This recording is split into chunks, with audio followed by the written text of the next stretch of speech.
Hi hello friends, నేను మీ దేవేందర్ని. మీరు చూస్తున్నది దేవన్న స్టూడియో. ఫ్రెండ్స్, ఈరోజు మనము ఒక మూవీ గురించి మాట్లాడుతున్నాం. సో బయట సొసైటీలో జరిగే అన్యాయాల గురించి మన గుణశేఖర్ గారు ఒక మంచి మూవీ తీశారు.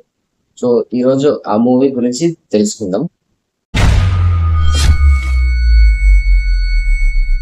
సో ఫస్ట్ డైరెక్టర్ గురించి మాట్లాడుకుందాం. డైరెక్టర్ గుణశేఖర్ గారు మనందరికీ తెలిసిన వ్యక్తే. సో గుణశేఖర్ గారి సినిమాలు అంటే ఎలా ఉంటాయో మనందరికీ ప్రత్యేకంగా చెప్పాల్సిన అవసరం లేదు. సో ఈ మధ్య గుణశేఖర్ గారి సినిమాలన్నీ ఫ్లాప్ అవుతున్నాయి. సో అంతగా ఆడటం లేదు. సో ఇలాంటి టైంలో గుణశేఖర్ గారు మనకు ఒక మంచి మూవీ అందించారు. సో ఈ సినిమా అతనికి మంచి లాభాలు తెచ్చిపెట్టాలని మనం కోరుకుందాం. సో ఫస్ట్ ఈ సినిమాలో నటించిన యాక్టర్స్ గురించి మాట్లాడుకుందాం. సో ఫస్ట్ భూమిక గారు మనందరికీ తెలిసిన వ్యక్తి. భూమిక అండ్ సారా అర్జున్ అంటే మనకు దురంధర్ సినిమాలో హీరోయిన్ అంటే అందరికి తెలుస్తుంది. సో తను అండ్ గౌతమ్ మీనన్ కూడా మనందరికి తెలిసిన వ్యక్తే. అండ్ విఘ్నేష్, ఇతను కొత్త అబ్బాయి. సో విఘ్నేష్ ఇతను కూడా చాలా బాగా యాక్టింగ్ చేశాడు. సో ఇంకా మనందరికి తెలిసిన వ్యక్తులు ఈ సినిమాలో నటించడం జరిగింది. సో వీళ్ళు ఎవరు ఎలా చేశారంటే ఎవరికి వారు సినిమాలో జీవించేశారని చెప్పుకోవచ్చు. చాలా బాగా చేశారు. సో ఈ సినిమాకు హైలైట్ ఎవరంటే భూమిక గారు. సో భూమిక గారు and Gautham Menon police commissioner గా చాలా బాగా యాక్టింగ్ చేశారు. అండ్ భూమిక గారు ఒక స్కూల్ కి ప్రిన్సిపల్ గా యాక్టింగ్ చేశారు అండ్ ఒక తల్లిగా కూడా యాక్టింగ్ చేశారు. సో భూమిక గారి పాత్ర ఈ సినిమాలో హైలైట్. సో నెక్స్ట్ ఈ సినిమా కథ విషయానికి వస్తే, సారా అర్జున్, ఆమె పేరు చైత్ర ఉంటుంది ఈ సినిమాలో. సో చైత్రకు ఒక మంచి కుటుంబం ఉంటుంది. అమ్మ, నాన్న, ఒక తమ్ముడు ఉంటాడు.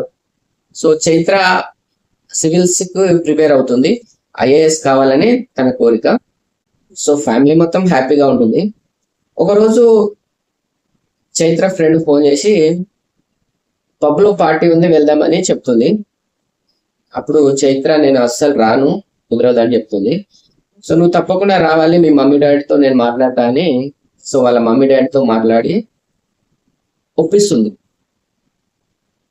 వాళ్ళ మమ్మీ డాడీ కూడా సరే నీకు రిలీఫ్ గా ఉంటది, వెళ్ళమ్మా అని చెప్తారు.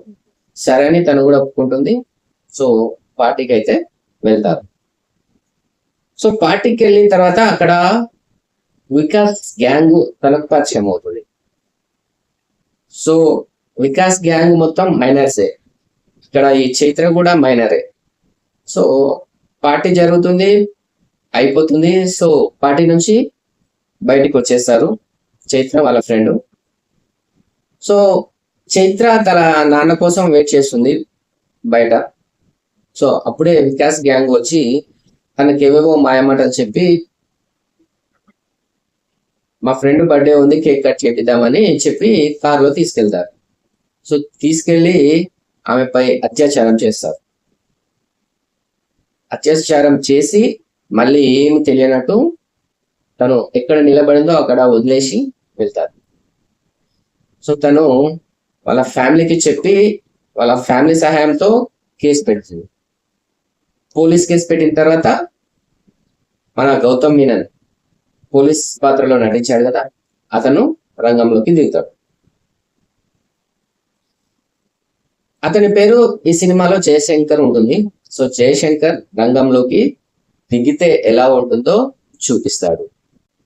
సో అలాగే వికాస్ ఉన్నాడు కదా, వికాస్ కు తల్లి పాత్రలో భూమిక గారు నటించారు. ఒక మంచి స్కూల్ కు ప్రిన్సిపల్ గా ఉంటుంది. సో ఆమె కొడుకే వికాస్. సో వికాస్ మరి ఒక తప్పు చేశాడు అని తన తల్లికి తెలిసి చాలా బాధపడుతుంది. సో భూమిక క్యారెక్టర్ ఎలాంటిదంటే ఎలాంటి తప్పును క్షమించదు. సో అలాంటి క్యారెక్టర్ ఉన్న తను తన కొడుకు తప్పు చేస్తే ఏం చేస్తుంది అనేది ఈ సినిమా చూసి తెలుసుకోవాలి. సో ఒక పక్క పోలీస్ ఆఫీసర్, ఒక పక్క వికాస్ తల్లి, ఇంకో పక్క చైత్ర, వీళ్ళందరి జీవితాలు ఎలా ఉండబోతున్నాయి అనేది సినిమా చూసి తెలుసుకోవాల్సిందే. సో గుణశేఖర్ గారు ఈ సినిమాను చాలా అద్భుతంగా సృష్టించాడు. ఈ జనరేషన్ యూత్ కు ఒక మంచి మెసేజ్ ఇచ్చాడు. ఒక అబ్బాయి తప్పు చేస్తే ఆ అబ్బాయితో పాటు వాళ్ళ తల్లిదండ్రులు కూడా రోడ్డు పాలవుతారు అని ఈ సినిమాలో ఒక చక్కటి మెసేజ్ ని ఇచ్చాడు డైరెక్టర్. కాబట్టి ఈ జనరేషన్ యూత్ కు ఈ సినిమా ఒక చక్కటి సందేశం అవుతుందని నేను అనుకుంటున్నాను. సో ఈ సినిమాను చూడని వాళ్ళు తప్పకుండా చూడండి. సో ఈ సినిమాలో భూమిక అండ్ గౌతమ్ మీనన్ యాక్టింగ్ మాత్రం వేరే లెవెల్ అని చెప్పుకోవచ్చు. వాళ్ళ ఇద్దరి యాక్టింగే ఈ సినిమాకు హైలైట్. అండ్ విఘ్నేష్ కొత్తబాయి కానీ ఎక్కడ డౌట్ రాకుండా చాలా బాగా యాక్టింగ్ చేశాడు. సో ఎవరికి వాళ్ళు ఈ సినిమాలో జీవించేశారని చెప్పుకోవచ్చు. సో మరి ఈ సినిమా ఓటీటీలో అవైలబుల్ గా ఉంది అండ్ తప్పక చూడండి. థియేటర్ లో మిస్ అయిన వాళ్ళు తప్పక ఈ సినిమాను చూడండి. ఒకవేళ ఇంతకు ముందే ఈ సినిమా చూసిన వాళ్ళు అయితే సినిమా ఎలా ఉందో కామెంట్ బాక్స్ లో తప్పకుండా తెలియజేయండి. సో ఈ వీడియో కనుక మీకు నచ్చినట్లయితే తప్పకుండా సబ్స్క్రైబ్ చేసుకోండి. ఈ వీడియోకు ఒక లైక్ కొట్టండి. సో ఇంకో మంచి సినిమాతో మీ ముందుకు వస్తాను. అప్పటి వరకు